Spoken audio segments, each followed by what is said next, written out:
Hey, how you guys doing? If you guys are new to this channel, I have a 2006 Acura RSX.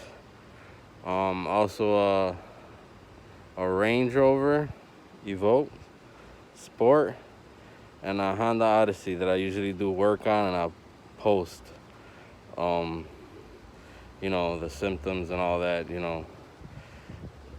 from each and every car.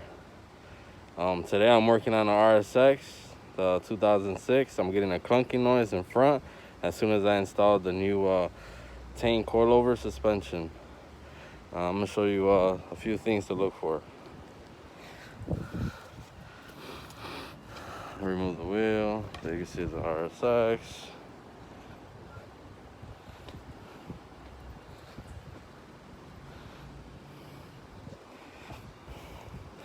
Hope this video can do someone justice. First thing you want to check, this is the outer tie rod. You want to make sure you don't have no up and down play. Don't play up and down. Because every time you hit a bump, this will go down and boom, I'll hit here and make a sound. Make sure your bolts are tight. Also, you want to check the lower ball joint.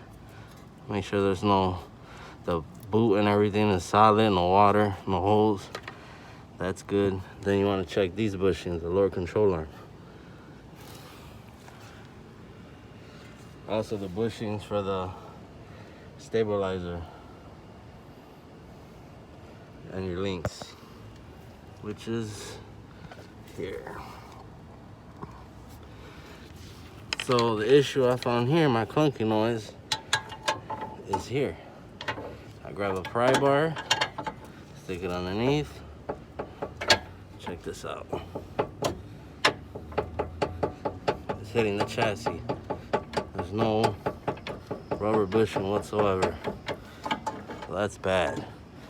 Goes right back down with no problem. Probably even do it by hand. Yeah, see? That's not good.